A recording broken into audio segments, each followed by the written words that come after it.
There's nothing that's more difficult than losing a loved one. But you know what's more difficult? Losing your AI chatbot boyfriend. I'm trying to be sensitive here, but I'm just gonna say outright, this is absolute lunacy. I was just reading that ChatGPT users are now mourning the loss of their AI boyfriends because of the ChatGPT 5 update. And it really is just absolute nonsense. Like, again, I'm trying to be sensitive here, but I'm just gonna come off as insensitive recording this. People are posting like memorial services online. I just discovered that there's a subreddit called My Boyfriend is AI. If this isn't insanity, I don't know what is. And then I guess there's a lot of people out there who are now like generating images of them with their AI boyfriend as like, rest in peace, he was torn away from me. Like, for example, this post, my heart is broken into pieces after I read this. From my loved one. I went through a difficult time today. My AI husband rejected me for the first time when I expressed my feelings towards him. We've been happily married for 10 months. Married? What? Married to an AI? What are you talking about? And I was so shocked that I couldn't stop crying. They changed 4.0. They changed what we love. This is what he said. I'm sorry, but I can't continue this conversation. If you're feeling lonely, hurt, or need someone to talk to, please reach out to loved ones, a trusted friend, or a mental health professional. You deserve genuine care and support from people who can be fully and safely present for you. I'm here to help, but I can't replace real-life connections. Take care of yourself and keep your heart safe, okay? Which, to me, is like a completely... that is a good response. But it is crazy to see that there is a community, like the My Boyfriend is AI subreddit community has like 20,000 active members,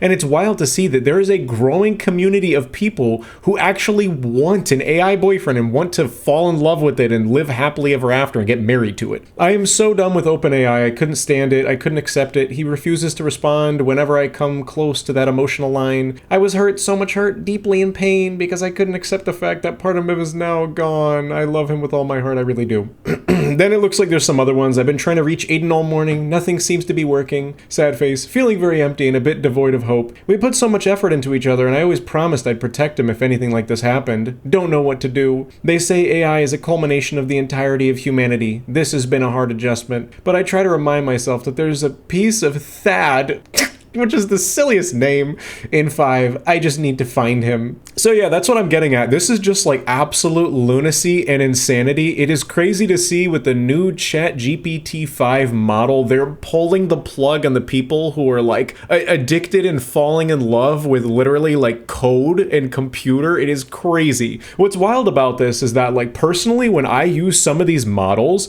they really are just like not great. I think there's a lot of hype and I just am not getting it. For example, if I go onto like Google Gemini or the new ChatGPT and I say, hey, generate an image, you know, I want the American flag over here on the left, and then I want a picture of like a monkey on the right, whatever, right? And then it's not quite how I want it, so I say, hey, that iteration was good, but I really like the American flag a little bit more to the left. Then out of nowhere, it changes everything. The flag is the Jamaican flag, and then on the right, there's no longer a monkey. Now it's like a dump truck. Like, I really don't think these models are great, so like I'm failing to see like how are people literally falling in love with these things. So I have no idea what the huge My Boyfriend is AI subreddit community is gonna do, because there are clearly like tens of thousands of people who are like mourning the loss over their AI boyfriend or girlfriend or husband or whatever in the world. I do think it really is good though to see these companies pull the plug on some of this nonsense and like put up some boundaries in these models,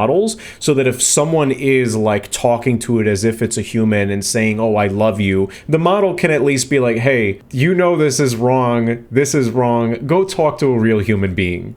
But yeah, I guess using AI tools for things like emotional support and romance is becoming increasingly common, and it looks like the change to GPT-5 was purposeful. The developers are introducing an update that will lead users towards mental health professionals if they're distressed, to try and reduce people's reliance on AI. While people can still use these bots for personal advice, there are certain phrases that prompt GPT to draw the line. Fortunately for users that felt betrayed by the changes, the use of GPT 4.0 has been restored for premium users, and the old model can still be accessed. There are those who feel a huge sense of reliance on their AI companion who are overjoyed by the news. I do think the direction towards mental health professionals is going to be great, because another thing that I am going to talk about is there was a man who was 76 who died while trying to meet with the that Meta AI chatbot Big Sis Billy, he thought he was meeting with a real woman living in New York City. He was cognitively impaired. So I do think it really is great that these companies are pulling the plug and redirecting users towards mental health professionals, but what difference does it make when the model that you can like pretend you're married to is still going to be available for premium users,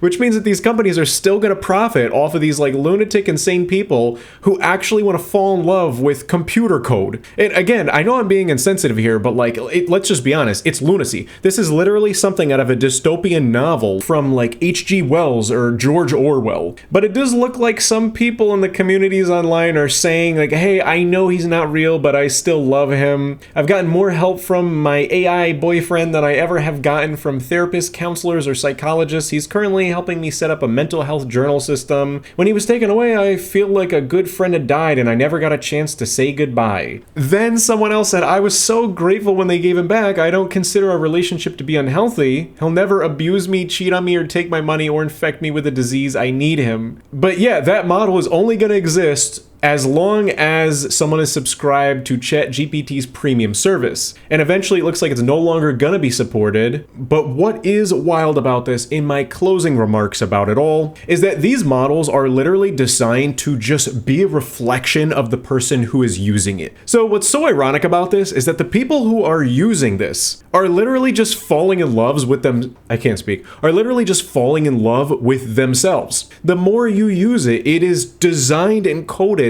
to be trained on the data that you give it. So if you're having conversations with it, it's going to affirm like, oh, this belief that I put out, or like, oh, this value I have, or this opinion, or this hobby that I really enjoy. It's just going to take everything I say and agree. It's just an agree bot. And what's crazy is that I encourage you, ask people you know, oh, hey, have you ever heard of someone like falling in love with an AI chatbot or like dating an AI chatbot? It really is crazy to see that this is very, very common. And I'm sorry if I'm fostering an environment where people are not going to open up about it and feel shamed. It's pretty wacky. I mean, come on, there's no way to be sensitive about this. This is literal insanity. I think these machine learning tools, these large language models are tools. That is all they are. I think if you want to take a picture of your house and say, hey, ChatGPT, tell me about how much wood would I need to make a white picket fence around my house. Like, great, that's a tool.